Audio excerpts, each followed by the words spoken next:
spectateur Wassare Société gannaaw bañ leen yow di leen ziar di leen jaajëfal yéen ñi safoo di seetaan Wassare Société à chaque fois comme nañ ko defee saa su nekk bu dara amee dañuy def li nga xam ne mooy déplacement dem ba fi nga xam ne nag foofu la mbir mi xewee pour ñu mën a andil ay leeral tey nag ñu ngi fi nga xam ne nag mooy Yaraax plus précisément fi ñuy woowee montagne assise ndigi ni démb nag dafa am benn xew-xew boo xam ne daf fi daal di am mooy bakkan boo xam ne nag daan nañ rot ci anam bu doy waar ak ki nga xam ne nag moom mooy Pape Thiaw moom nag moom moo daal di ñàkk bakkanam ci anam bu doy waar ndigi ni démb nag ñi nga xam ne nag ñoom ñooy ay famille ci la ñuy alerté que ne ki nga xam ne moom mooy seen doom dañ ko daal di kidnappé biñ ko kidnappé nag ñi nga xam ne nag ñoom ñoo kidnappé seen doom doon nañ leen woo di leen laaj xaalis somme bu toll ci 5 millions ñoom nag bi nga xam ne nag loolu am na ñoom mënuñu woo ki nga xam ne mooy police ndax ñi nga xam ne ñoo kidnappé seen doom ñoo leen doon menacé ne leen bu ngeen woowee police dañuy daal di faat seen doom bien vrai que loolu noonu yëpp def nañ ko doon nañ protéger seen doom xool naka la ñuy def ba sauver ak ki nga xam ne nag moom mooy Pape Thiam ci li nga loxoy ñi nga xam ne nag ñoom ñooy kidnappeurs yi avant loolu di am nag ñi nga xam ne nag ñoom ñooy kidnappeurs yi daal dinañ dem ba ci hôpital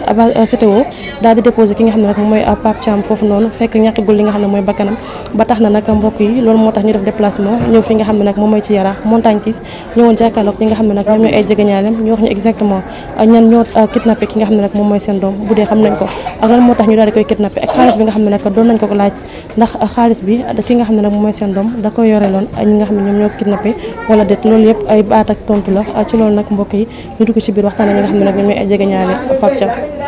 tur bi naka la. Yaya Kara lan nga ci Pape Thiam mi nga xamante ni moom la ñu daal di faat.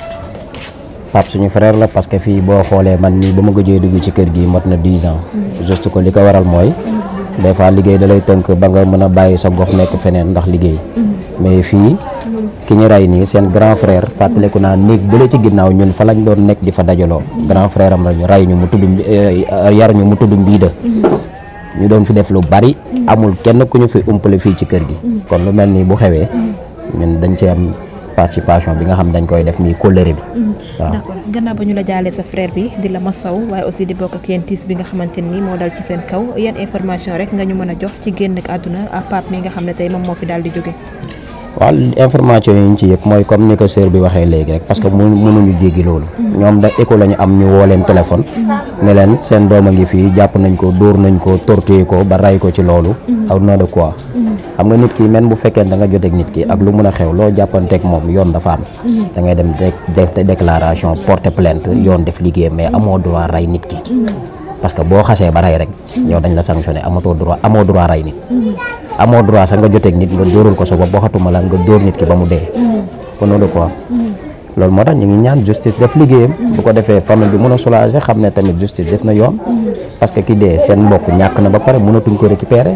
mais tam day baax yu mel nii bu amee ñuy ñaan yoon def liggéeyam ba nga xam ne dinañ mën a feeñal ñan ñoo def lu mel nii. parce que ñoom bëgg nañu xam lan moo waral lii am ak lan moo tax lii am. maanaam bari na ay question yoo xamante ne ñu ngi ci biir daal ñoom bëgg nañ mu leer ci seen bopp. waaw famille bi instant yi am bëgg nañ mu leer parce que ñoom ñëpp ku ci nekk tey boo tëddee doo nelaw lan moo rey sa doom. loolu problème la. même bu fekkee da nga dégg dañ ko dóor dañ ko torturer ba mu décédé. mais bëgg nga savoir que ni lan moo waral loolu am wala lan moo tax ba ñu rey sa doom. ak laaj xaalis bi nga xamante ne am na ci biir aussi. waaw maa ngi parce que xam nga école dara bu amee da ngay dégg kii wax la kii wax la kii wax la mais vu que li nga xam ne sëram wax na ko léegi ñu mun ci sukkandiku. ay affaire xaalis laaj nañ xaalis. kii yow même boo laajee xaalis nga dem porter plainte yoon am na moom moo am droit eggali lool mais amoo droit kidnappé nit ki dóor ko ba mu dee. suñuy naqar loolu la ñuy naqar parce que boo rey nit mënoo remplacer nit.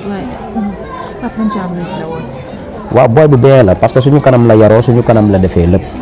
te comme li sœur bi wax sànq loolu am boo ko fekkee sax moom da ngay fekk ba ñii di feeñ loolu lu nekk la. mu nekk booy bu sérieux comme li ma fii nii moom magam moo ñu yar daan ñu jox xaalis bu bari ba ñuy nekk xale ñu koy téye suñu poos yi Mbiida. ñoom ñii xam nañ li may wax képp ku leen xam ne Mbiida. xamoon ko ci ni mu mel fii ci dëkk bi tamit. kon kooku bu fekkente ne lu mel nii arrivé na tey ñun dañuy jóg def ci jéego jéem a xam qu'est-ce qui se passe parce que loolu tamit c'est important. parce que suba mun na dal keneen. te balaa moo dal keneen ñu teel a avertir. te du yoon. ndax c'est la première fois mbir mi mel nii di am fi. waaw daan buñ ko doon dégg boobu ñun ay xale lañ. mais c'est la première fois ñuy dégg nit jote na ak nit. ñu dóor ko fii ci Yaraax ba mu dee. loolu jafe na fii suñu bu fekkee fii da nga fiy dégg agresseur sax si biti lay jóge mais ñi fi nekk xamuñu ko. fii boo xoolee géej gi dañoo jege ñun ñii ñëpp ci géej gi lañ jaar. def 17 ans de pêche door a dem defi ji commerce. ñi fi nekk tam loolu la ñu am amul ku fi juddoo nekk ndaw te doo dem géej amoo temps di nekk ci leneen. voilà.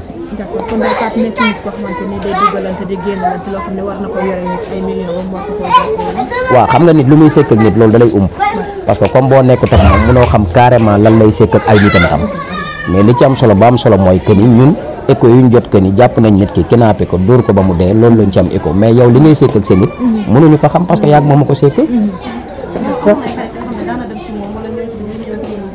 loolu ba tey daf may umpale parce que kon man boo li ma la parce que ça fait 10 ans gi man dëkkuma fii laa juddoo suñu kër ngi fii si ginnaaw mais dëkkuma fi mais dara bu xewee dañ la koy wax da nga koy yëg voilà information yi rek lañ ci am.